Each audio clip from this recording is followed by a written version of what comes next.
राधे राधे। पिछले वीडियो में हमने देखा कि दुर्योधन पांडवों की सेना को देखकर अपने गुरु द्रोणाचार्य के पास जाता है।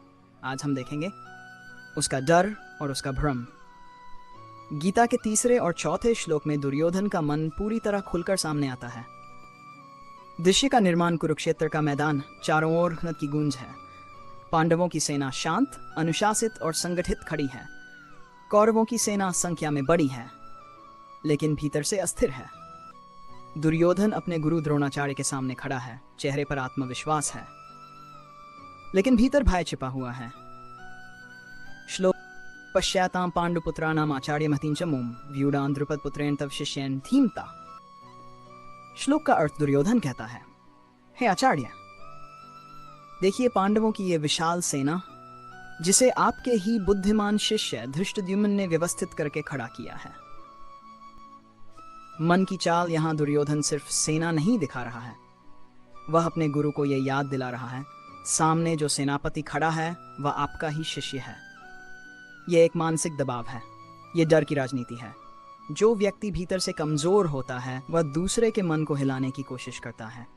श्लोका अत्र शूरा महश्वासा भीमार्जुन स्मा युधि युधानो विराच द्रुपदश्च महारथा। श्लोक का अर्थ, इस सेना में भीम और अर्जुन जैसे महान धनुर्धर योद्धा हैं। युधान, विराट और महारथी द्रुपद भी इस सेना में उपस्थित हैं। दुर्योधन के मन का भ्रम अब ध्यान दीजिए। दुर्योधन पांडवों के योद्धाओं की तारीफ कर रहा है, लेकिन क्यों? क्योंकि वह अपने ही मन को समझाने की कोशिश कर रहा है।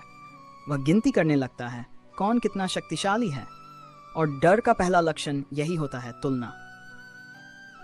मनोविज्ञान क्या कहता है? बाहर से वह राजा है, लेकिन भीतर से असुरक्षित, भयभीत और भ्रमित। जो वास्तव में शक्तिशाली होता है वह अपने दुश्मनों की सूची नहीं बनाता। आज की जिंदगी से कनेक्शन आज भी ऐसा ही होता है। जब हम किसी से जलते हैं, उसके पास यह है, वह बहुत सपोर्ट में है, वह बहुत स्ट्रांग है। असल में हम उसकी ताकत नहीं, अपना डर गिना रहे होते हैं। मन का ठहराव। अगर दुर्योधन उस समय अपने मन को पहचान लेता, अगर वह धर्म का रास्ता चुन लेता, तो महाभारत नहीं होती। अंतिम संदेश गीता के तीसरे और चौथे श्लोक मिलकर हमें सिखाते हैं, जो धर्म पर होता है उसे किसी की शक्ति से डर नहीं लगता, और जो अधर्म पर होता है वह ताकत देखकर भीतर से टूट जाता है। यही है श्रीमद् भगवद गीता प्रथम अध्याय के तृतीय और चतुर्थ श्लोक का गहरा संदेश। धर्म शांत होता है, अधर्म तुलना करता है। जय श्री कृष्ण।